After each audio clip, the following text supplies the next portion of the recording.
Olá, olá! Tudo bem por aí? Estou aqui toda entusiasmada para te receber, para te ajudar. Vamos nos ajudar? Eu sou a professora Ana Paula, estou aqui para te preparar para as provinhas externas. Na verdade, as provas externas. Você sabe quais provas são essas? São aquelas que a gente fala que vêm de fora. Fala não, né? Que são de fora. São as provas do governo federal, chamadas de SAEB, para medir aí o desempenho dos estudantes. E do estado de Goiás, chamada de SAEB. São duas provas, né, parecidas, porém avaliadas por entidades diferentes, né? Uma a nível nacional e a outra a nível estadual. Vai avaliar o estado, aqui o governo estadual e aqui o governo federal, para ver como é que anda o Brasil, o quarto ano do Brasil. Sem mais delongas, vamos para a nossa aula? Qual é o tema da nossa aula de hoje?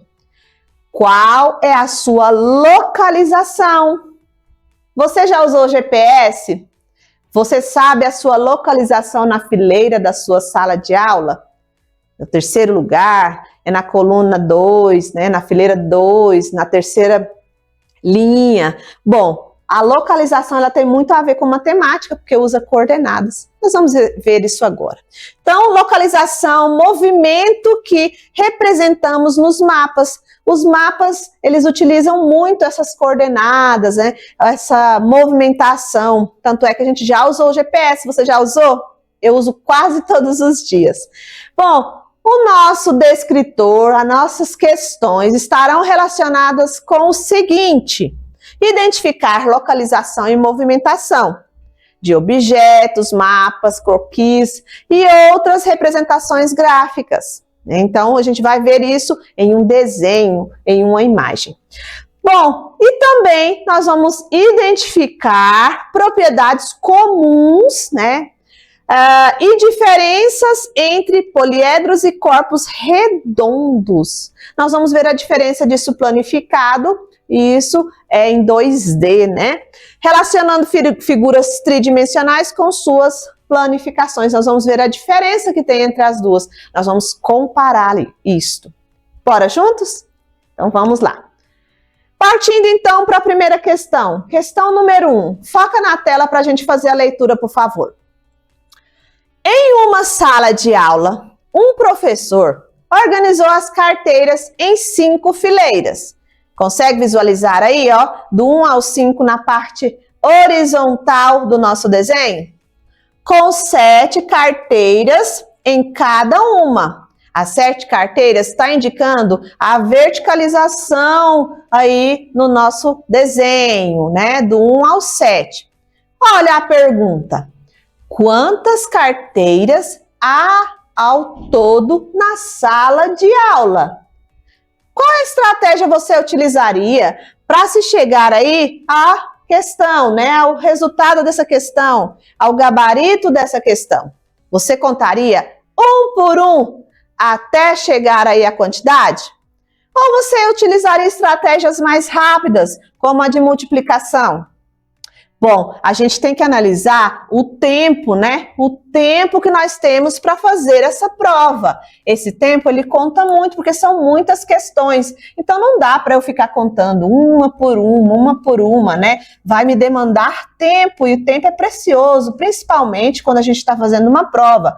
A gente tem que fazer com tranquilidade. Então, vamos utilizar de estratégias mais rápidas. Se eu tenho aqui, ó, 1, 2, 3, 4, 5 colunas, eu pego o número 5 e vou multiplicar pela quantidade de fileiras, que no nosso caso é 1, 2, 3, 4, 5, 6, 7. Daí eu vou ter a quantidade total aqui, né, de cadeiras, de carteiras dessa sala de aula. Então, ficou assim, 5 vezes 7 é igual a 35. Olha, para a gente utilizar de estratégias mais rápidas, é super importante você compreender a tabuada, tá? Entender aí como se faz as multiplicações, saber a tabuada Bem mais rápido do que você contar aí uma por uma, economiza tempo, certo? Então, qual seria a nossa alternativa aí? A B, né? A alternativa B é a que indica a quantidade de carteiras que eu tenho nessa sala de aula. Então, a gente pegou a base, né, as colunas e multiplicou pelas fileiras, né, que é a quantidade de fileiras que temos, 7. 5 vezes 7 é igual a 35. Alternativa B. Bom, agora eu pergunto para vocês, mas poderia ser a alternativa C? Qual é o número da alternativa C? 12. Bom, olhando aqui na figura, seria possível, né, eu confundir isso daí e marcar a alternativa C? Vamos analisar isso? Vou colocar mais grossinho aqui para a gente pintar a correspondência à alternativa C, né, que seria 12. Para eu ter 12 carteiras aqui, eu preciso contar. Ó, 1, 2, 3, né? 4, 5, 6, 7, 8, 9, 10, 11, 12. Olha, seria esta quantidade aqui, ó. Eu não teria, né? Esse de azul representa a nossa sala, a geometria da nossa sala, né? Eu não teria esta parte aqui, ó, que eu vou colocar de amarelo. Isso aqui não faria parte da nossa sala e não corresponde, então, à nossa pergunta, porque ele pediu para olhar a imagem num todo, não para repartir essa imagem. Então, não poderia ser a alternativa 12, por quê? Porque não corresponde ao total aí da nossa sala de aula, que era o amarelo, né? Ele é todinho. O azul seria a parte que corresponderia à letra C. Para visualizar a letra C, a nossa sala de aula não seria esta, exatamente esta da figura, certo? Por isso que não é a alternativa C, e sim a alternativa B. Fácil, né, amiguinhos? Vamos prestar bastante atenção na pergunta e principalmente na alternativa. Combinado? Próxima questão. Vou utilizar o mesmo desenho, o mesmo esquema, só que eu vou aplicar um outro objetivo. Qual é esse? Vamos analisar essa questão? Foca na tela, por favor. As carteiras estão organizadas em um plano cartesiano. No slide anterior, eu não expliquei para vocês o que é plano cartesiano. Plano cartesiano, eu tenho duas coordenadas. O eixo, ó, X e o eixo Y. Isso aqui indica coordenadas. Por que eu preciso saber disso? Que através dessas coordenadas eu consigo encontrar algo, endereços, pessoas, né? Então, enfim, fica mais fácil e eu vou mostrar para vocês agora. Então, o plano cartesiano é tudo isso aqui, ó. Quando a gente vai visualizar isso no mapa, o plano cartesiano, ele possui linhas, né? Aqui é como se fossem os nossos números. Existe um monte de quadradinhos e colunas, olha só. Inclusive, no mapa mundi tem isso, para eles localizarem as regiões. As regiões são pontos, né? Onde se encontram o eixo X e o eixo Y. Aqui nós temos uma coordenada. Aqui nós temos uma coordenada. Aqui nós temos uma coordenada. Então, o encontro dessas duas linhas nos indica uma posição no espaço. Compreendido?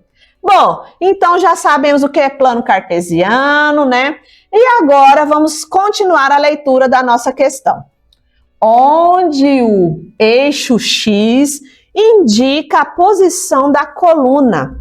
O eixo X, eu acabei de mostrar para vocês, é esse aqui, ó, que vai de 1 a 5, conforme a nossa imagem. E o eixo Y, aqui, ó, pessoal, esse que sobe na vertical é o eixo Y, o qual na nossa figura indica a fileira de 1 a 7, certo? Bom, a estudante que aparece na imagem, essa daqui, ó, que aparece na imagem se chama Ana. Encontre a posição de Ana e marque a alternativa que corresponda à coordenada dela. Então, através das coordenadas, a gente vai conseguir encontrar aí e marcar a alternativa da Ana, onde ela está exatamente, né? Bom, pelo desenho é mais fácil porque eu consigo ver ela aqui, né? E eu vou indicar qual é a linha que se encontra Ana e qual é a coluna que se encontra Ana. Ah, ficou bem fácil, né, galerinha? Um minutinho para vocês pensarem. Já sabem? Ai, que legal, então. Com essa dica que eu dei aí, né, fica bem mais fácil você resolver essa questão. Marque aí no seu caderno qual alternativa você escolheu. Vamos conferir? Deixa eu só apagar aqui para não atrapalhar o nosso próximo slide. Bom, aqui, deixa eu voltar. Não deu nem para conferir. Então, foi a letra B. Então, as coordenadas que fez a pergunta aí é a letra B, certo? Olha só a pergunta que eu faço agora. Poderia ser a alternativa C? Alguém respondeu a alternativa C? Será que poderia ser ela? Vamos conferir? Bom, alternativa C, vamos ver se dá certo, né? Se fosse a alternativa C. Opa, eu estou aqui no slide errado, peraí. Calma aí, pessoal. Aí, pronto. A alternativa é a letra A, eu voltei demais. Olha, a nossa pergunta da questão número 2, ele quer um par ordenado. A professora aqui voltou muito porque utilizou o mesmo desenho. O par ordenado eu preciso de dois números, o eixo X e o eixo Y, certo? Então aqui ele está perguntando qual é a posição de Ana. E eu fiz para vocês aqui certinho, não foi? Onde indicaria a posição dela. E aqui eu tenho as opções, 3 e 5, 4 e 3, 5 e 4 e 5 e 3. Daí, alguém já respondeu. E a alternativa aí é a letra A. Qual seria essa letra A, então? Ó, 3 e 5. E aí eu perguntei aqui, por que não poderia ser a letra D? Talvez alguém aí marcou a letra D. Qual seria a letra D? 5 e 3. Ué, professora, não é a mesma coisa? Eu vou mostrar para vocês que não é a mesma coisa. Por isso que a gente tem que prestar atenção. Quando a gente vai fazer um par ordenado, nós temos um padrão para colocar esse par, né? Esses números variados. Então, quando a gente vai colocar esse par ordenado, temos que seguir essa sequência. Primeiro o eixo X, vírgula, depois o eixo Y. Tem que ser esta exata sequência. Por que isso? Porque aí todo mundo vai conseguir, né, o mundo inteiro, quem for fazer a localização, observar o exato lugar. Já pensou se aqui no Brasil a gente colocasse primeiro o Y, depois o X? E aí quem fosse lá de fora procurar um endereço, ia dar tudo errado, né? Então não podemos colocar na ordem que queremos. Por isso a questão aqui, ó, não poderia ser o inverso da nossa alternativa. Vou mostrar para vocês. Se for primeiro o 5, né, a posição vai dar no mesmo lugar. E depois o 3, né, vai dar no mesmo lugarzinho. Porém, a ordem da escrita aqui vai dar diferente. E aí você marcar isso daqui, a posição, segundo a norma padrão, vai dar em outra região. Então, não é a localização da Ana, certo? Porque ficou aí, ó, invertido. Confiante agora? Vai dar certo, né? Então, para a gente fazer um par ordenado, primeiro a gente põe o que está na reta do eixo X, depois do eixo Y. Por isso, não poderia ser a alternativa D, ok? Vamos prosseguir, então, para a nossa questão de número 3.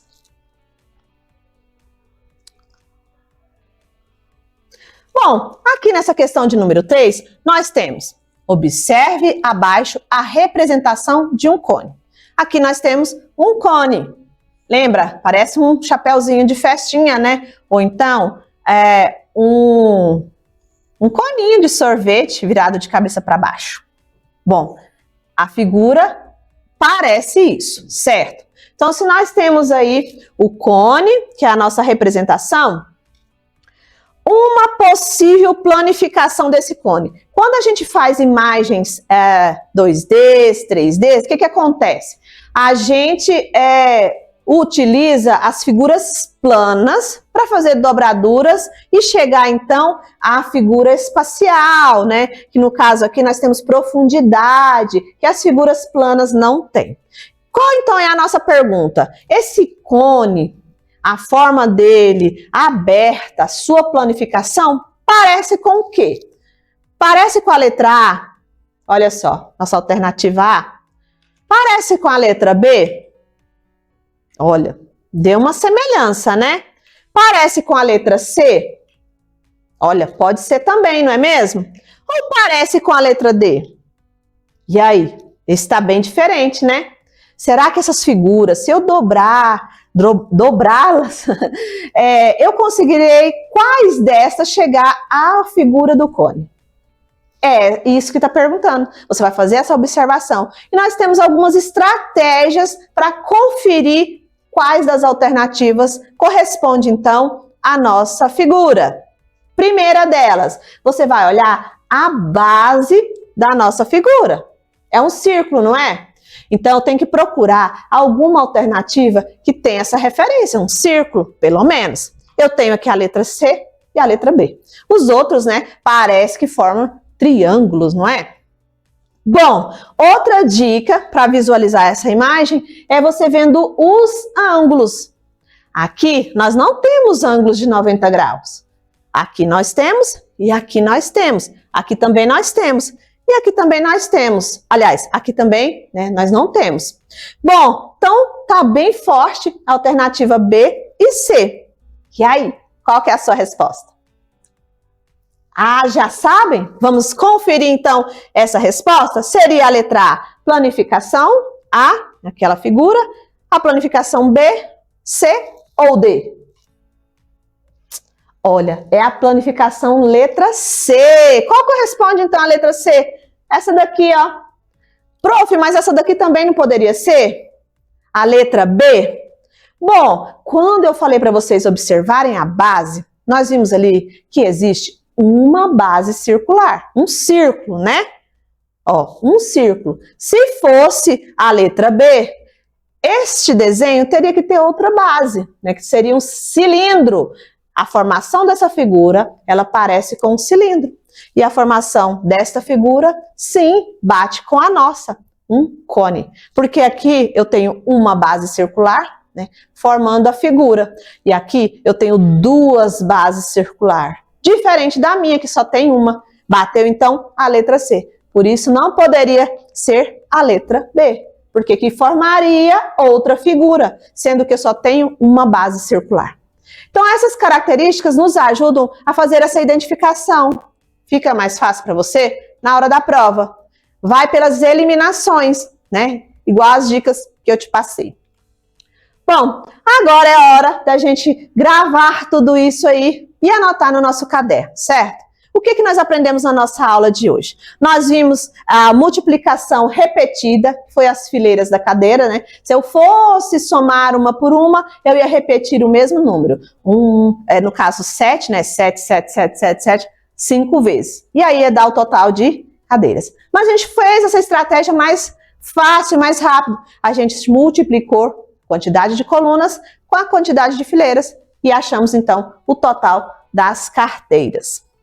Bom, aqui nós temos as coordenadas. Nós trabalhamos isso para encontrar o local exato de Ana, né? Na nossa figura. Então, ela tem as coordenadas. A atual coordenada em que indicava a imagem era 5 e 3, certo?